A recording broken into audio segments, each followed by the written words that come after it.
ఎప్పటికప్పుడు తాజా వార్తలను అందిస్తున్న జనం వాయిస్ న్యూస్ కు స్వాగతం.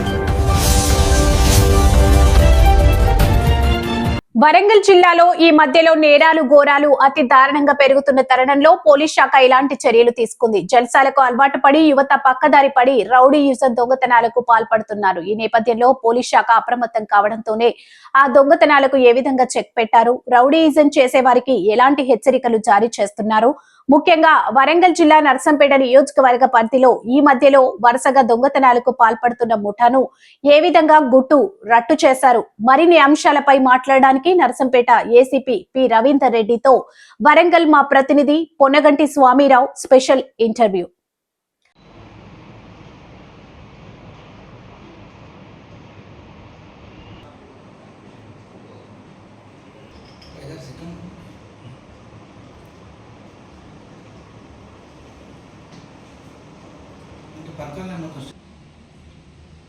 వరంగల్ జిల్లాలో ఇవాళ నేరాలు ఘోరాలు కూడా చాలా వరకు కూడా జరుగుతున్న నేపథ్యం అయితే ఉంది. అంతో కొంత కాస్త పోలీస్ శాఖ ఉండటంతో కూడా నేరాలకు కూడా చిక్ పెట్టుకుంటూ వస్తూ ఉన్న క్రమంలో కూడా పూర్తి స్థాయిలో కూడా ప్రజలైతే భయభ్రాంతుల నుంచి కూడా ఊపిరి పీల్చుకున్న పరిస్థితి ఉంది. కానీ పూర్తి స్థాయిలో చూసుకుంటే వరంగల్ జిల్లా నర్సంపేట నియోజకవర్గంలో మొత్తానికి సబ్ డివిజన్ పరిధిలో కూడా పూర్తి స్థాయిలో కూడా పోలీస్ శాఖ అప్రమత్తమై కూడా నేరాలు ఘోరాలతో పాటు కూడా దొంగతనాలకు ఎవరైతే పాల్పడుతున్నారో చాకచక్యంగా నర్సంపేట డివిజన్ వ్యాప్తంగా కూడా పోలీసు గస్తీ కాస్తు కూడా పట్టుకున్న పరిస్థితి. కానీ మొత్తానికి పూర్తి స్థాయిలో వాళ్ళు ఏ విధంగా దొంగలను పట్టుకోగలిగారు, ఏ విధంగా ఛేదించారు అనే విషయాలపైన మనతో మాట్లాడడానికి నర్సంపేట ఏసీపీ రవీందర్ రెడ్డి గారు ఉన్నారు. ఒకసారి మాట్లాడే ప్రయత్నం చేద్దాం. సార్ నమస్తే సార్. సార్ చెప్పండి సార్, ఇటీవల మిమ్మల్ని జిల్లా ఎస్పీ సిపి గారు కూడా పూర్తి స్థాయిలో మిమ్మల్ని అప్రిషియేట్ చేసిన పరిస్థితి ఉంది.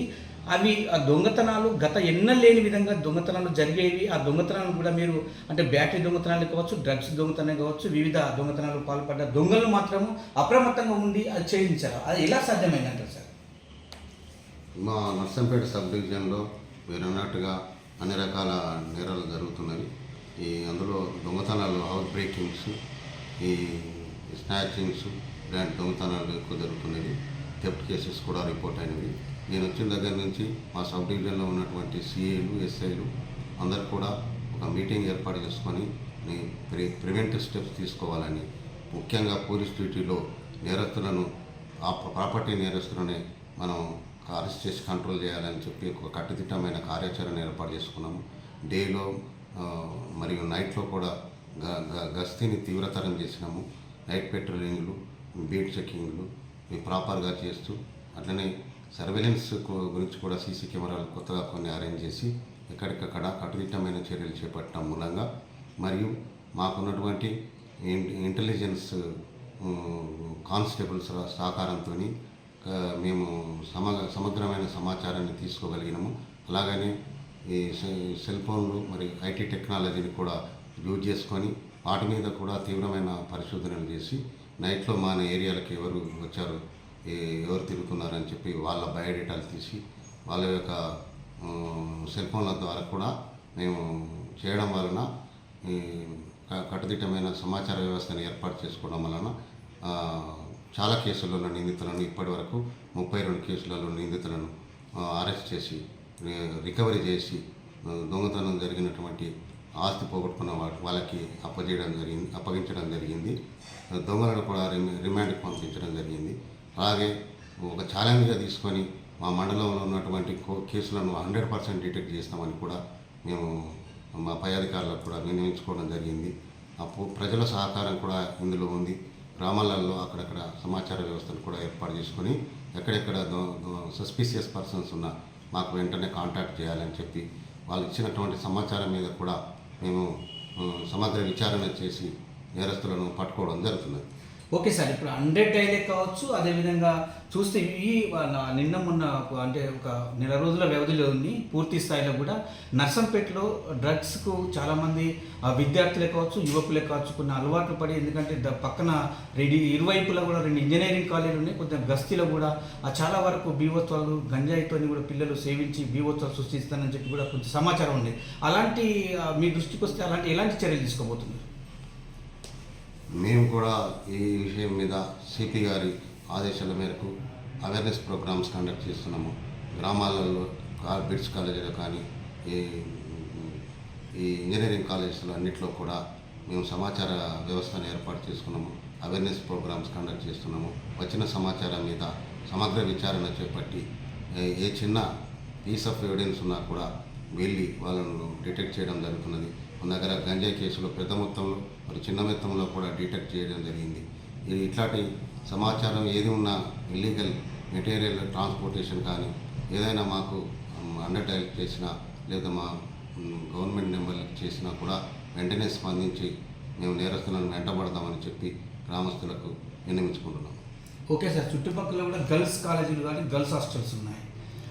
ఒక మన డిఎస్పీ ఆఫీస్ అంటే మన సిపి గారు మన ఏసీపీ ఆఫీసు సైడ్ కూడా ఆ పిల్లలు గర్ల్స్ హాస్టల్కి వెళ్తూ ఉంటే కూడా కొంత అమ్మాయిలు కూడా అమ్మాయిల వెంట కూడా అబ్బాయిలు పడుతున్న పరిస్థితి కొంతవరకు ఉన్నది. అండ్ మీ దృష్టి కూడా రావచ్చు సార్. అది ఒకవేళ ఒక చర్యలు తీసుకోవాలంటే మీరు అక్కడ సెక్యూరిటీని కూడా ఎలా ఉంచబోతున్నారు? ఒకవేళ మీరు పై ఆఫీస్గా చెప్పి మీరు ఎలాంటి చర్యలు తీసుకోబోతున్నారు?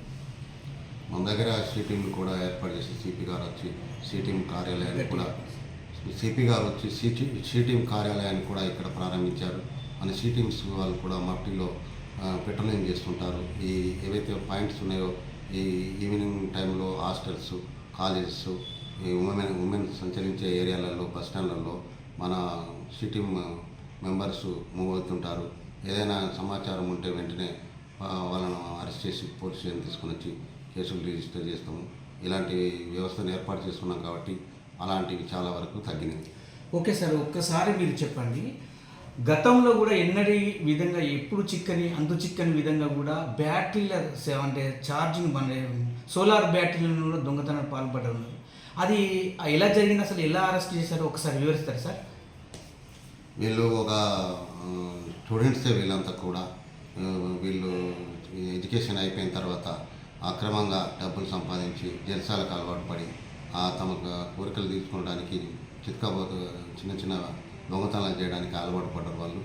వాళ్ళు వచ్చేసి గ్రామాలలో ఈ సోలార్ బ్యాటరీస్ అనేవి ఎవరు అబ్జర్వ్ చేయరు కాబట్టి ఆ బ్యాటరీలను ఎత్తుకుని పోతే ఎవరు ఏమన్నారని నైట్లో వచ్చి దీప తీసుకుని పోయి కరీంనగర్ ఆ చోట్లలో వాళ్ళు అమ్ముకుంటున్నారు.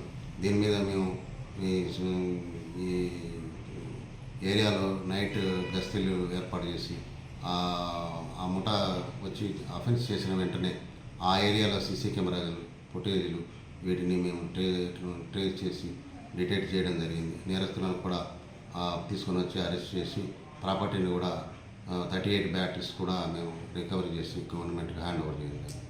ఒక్కసారి చివరిగా చెప్పండి సార్, పూర్తి స్థాయిలో నర్సంపేట డివిజన్ వ్యాప్తంగా కూడా భూదంద రౌడిజం అనేది కొంచెం ఈ మధ్యలో వెలుగులోకి వస్తున్న నేపథ్యం ఉంది. కానీ అలాంటి కేసెస్ మీ దగ్గరికి వస్తే ఆ భూదంద కానీ రౌడిజం కానీ పాల్పడే వారికి మీరు ఎలాంటి హెచ్చరికలు జారీ చేస్తారు? వారి పైన ఎలాంటి జాగ్రత్తలు తీసుకొని వాళ్ళ పైన ఎలాంటి కేసులు పెట్టబోతున్నారు? నర్సంపేట ఏరియాలో ఈ భూముల దందాలు వ్యవహారాలు కూడా ఇంత ముందు ఉండేవి. అయితే మేము వచ్చిన దగ్గర నుంచి ఈ సిపి గారి ఆదేశం ప్రకారంగా వాటి యొక్క డాక్యుమెంట్స్ను మేము పరిశీలిస్తాము. ఒకవేళ వాళ్ళ యాజమాన్య హక్కులు ఉన్న వాళ్ళకైతే పోలీసు భరోసా మద్దతు ఉంటుంది. అలా హక్కులు లేకుండా అక్రమంగా కబ్జాలు చేయడము, ఎదుటి వాళ్ళ మీద దాడి చేయడము, వాళ్ళను వ్యవసాయాలు వాళ్ళని చేసుకోకుండా ఇబ్బంది కలిగించే చర్యలు చేస్తే మేము చట్టపరమైన చర్యలు తీసుకొని కేసులు రిజిస్టర్ చేస్తున్నాము. ట్రెస్పాస్ కేసులు అవి కూడా పెడుతున్నాము. డాక్యుమెంట్స్ లేని వాళ్ళైతే మీరు చట్టం ద్వారా అది చేసుకోవాలని చెప్తున్నాము. డాక్యుమెంట్స్ ఉన్నా కూడా లిటిగేషన్స్ పెండింగ్లో ఉండి ఏమైనా సివిల్ తగాదాలు ఉంటే కూడా చట్టాన్ని ఆశ్రయించి కోర్టుల ద్వారా తగిన ఇంజక్షన్ ఆర్డర్స్ తెచ్చుకోవాలని చెప్తున్నాము. కానీ అక్రమంగా క్లియర్ కట్ కేసు ఉన్నప్పుడు మాత్రం కేసులు రిజిస్టర్ చేసి వాళ్ళని అరెస్ట్ చేస్తున్నాం.